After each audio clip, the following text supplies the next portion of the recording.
मध्य प्रदेश में उग्र हुए किसान आंदोलन के बीच थोड़ी देर में मंदसौर पहुंचेंगे राहुल गांधी। मृतक किसानों के परिजनों से मिलेंगे। बॉर्डर पर उन्हें हिरासत में लेने की तैयारी। राहुल के दौरे से पहले मध्य प्रदेश के नीमच में किसानों ने प्रदर्शन किया। नया गांव में प्रशासन ने हाई अलर्ट जारी कर रखा है। यहीं पर राहुल को मंदसौर जाने से रोका जा सकता है। मध्य प्रदेश के मंदसौर में 5 किसानों की पुलिस फायरिंग में हुई मौत को कांग्रेस ने साजिश बताया। कहा कि इतनी बड़ी घटना पर पीएम की चुप्पी सवाल पैदा करती है। मध्य प्रदेश के मंदसौर में 5 किसानों की मौत पर कांग्रेस के महासचिव दिग्विजय सिंह ने मांगा सीएम शिवराज सिंह का इस्तीफा। मंदसौर की डीएम स्वतंत्र सिंह और एसपी ओपी त्रिपाठी सस्पेंड। कल किसानों को समझाने गए डीएम स्वतंत्र सिंह से किसानों ने मारपीट की थी, शर्ट भी फाड़ दी थी। मंदसौर में 5 किसानों की मौत से नाराज किसानों ने कल इंदौर भोपाल रोड पर 100 से ज्यादा वाहनों को आग लगा दी। बसों पर पथराव किया, कई बसों को फूंक भी दिया।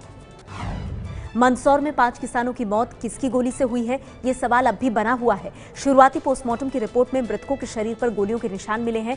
जांच कमेटी को सौंपी गई रिपोर्ट।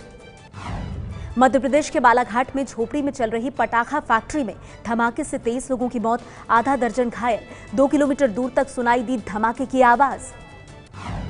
महाराष्ट्र में भी किसान आंदोलन तेज। बीड में शिवसेना कार्यकर्ताओं ने किसानों के समर्थन में अपना सिर मुंडवाया। कर्ज माफी की मांग पर प्रदर्शन किया। महाराष्ट्र के सातारा में 38 साल के किसान सुरेश साबले ने कर्ज से परेशान होकर मौत को गले लगा लिया।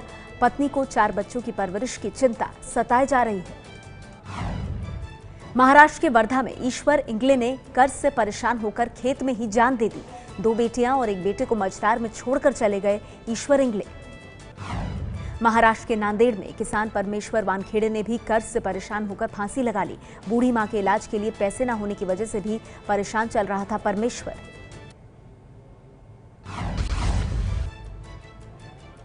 कुपवाड़ा के नौगाम सेक्टर में घुसपैठ की कोशिश करते 3 आतंकियों को मार गिराया गया। मुठभेड़ में सेना का 1 जवान शहीद। जम्मू कश्मीर के उरी में पाकिस्तानी आतंकियों ने एक बार फिर से घुसपैठ की कोशिश की। आतंकियों के साथ मुठभेड़ में सेना के 2 जवान शहीद। जम्मू कश्मीर के माछिल सेक्टर में एक और आतंकी मारे जाने के बाद कुल 3 आतंकी मारे गए। आतंकियों के पास से 3 हथियार भी बरामद। शंघाई सहयोग संगठन की बैठक में हिस्सा लेने के लिए आज कजाकिस्तान जा रहे हैं पीएम मोदी। इस बार भारत पाकिस्तान को पूर्ण सदस्य का दर्जा मिलेगा। कजाकिस्तान के अस्ताना में आज से शंघाई सहयोग संगठन समिट की शुरुआत हो रही है, जहां शामिल होने जा रहे हैं प्रधानमंत्री। कजाकिस्तान में पाकिस्तान के प्रधानमंत्री नवाज शरीफ से नहीं मिलेंगे पीएम मोदी। चीन के राष्ट्रपति से हो सकती है मुलाकात। मोदी राज के 3 साल पूरे होने पर छत्तीसगढ़ में उपलब्धियों का बखान करने वाली प्रदर्शनी लगाई गई। सीएम रमन सिंह ने किया प्रदर्शनी का उद्घाटन। राष्ट्रपति प्रणब मुखर्जी बोले, हर साल जितने रोजगार पैदा होने चाहिए हो नहीं रहे। शिक्षा व्यवस्था को सुधारना होगा, ऑल इंडिया मैनेजमेंट एसोसिएशन के कार्यक्रम में कहा। राष्ट्रीय अनुसूचित जाति आयोग का अध्यक्ष बनने के बाद पहली बार आगरा पहुंचे सांसद रामशंकर कठेरिया का जोरदार स्वागत। थम गई आगरा की लाइफलाइन। आगरा पहुंचे सांसद कठेरिया से नाराज दलितों ने उनका पुतला फूका, तो कठेरिया समर्थकों ने एक दलित नेता की पिटाई कर दी। दलितों के कार्यक्रम में शामिल न होने से नाराज थे लोग। यूपी के सीएम योगी आदित्यनाथ के काफिले को रोककर एसपी कार्यकर्ताओं ने दिखाए काले झंडे। लखनऊ यूनिवर्सिटी में शिवाजी महाराज के नाम पर हो रहे कार्यक्रम का विरोध कर रहे थे कार्यकर्ता। दिल्ली के सीएम केजरीवाल के खिलाफ भ्रष्टाचार की लड़ाई लड़ रहे दिल्ली के पूर्व जल मंत्री कपिल मिश्रा को वाई श्रेणी की सुरक्षा दी गई। पश्चिम बंगाल में ममता सरकार पर हिंसा की राजनीति का आरोप लगाकर बीजेपी प्रतिनिधिमंडल ने की राज्यपाल केशरीनाथ त्रिपाठी से मुलाकात। रूपा गांगुली भी राज्यपाल से मिली। केरल के तिरुवनंतपुरम में बीजेपी दफ्तर पर पेट्रोल बम से हमला।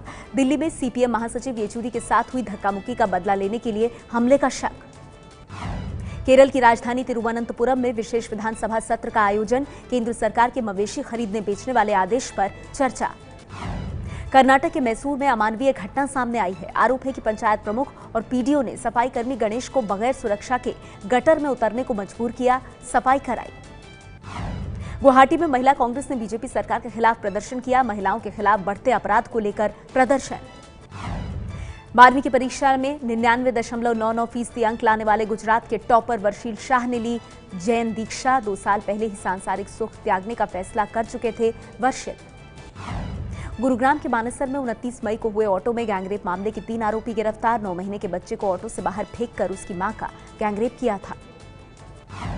हिमाचल प्रदेश के शिमला में झमाझम बारिश से गिरा तापमान। स्थानीय लोगों और टूरिस्ट अचानक बदले मौसम से काफी खुश दिखे। मानसून का मौसम शुरू होते ही मराठवाड़ा में मानसून की बारिश शुरू हो गई है। औरंगाबाद के लोगों ने बारिश में भीगकर अपनी खुशी का इजहार किया। 29 जून से शुरू हो रही अमरनाथ यात्रा की तैयारियां जोरों पर। चंदनबाड़ी से लेकर पवित्र गुफा तक कई जगहों पर जमा बर्फ को हटाने का काम चल रहा है। ये है एबीपी न्यूज, आपको रखे आगे।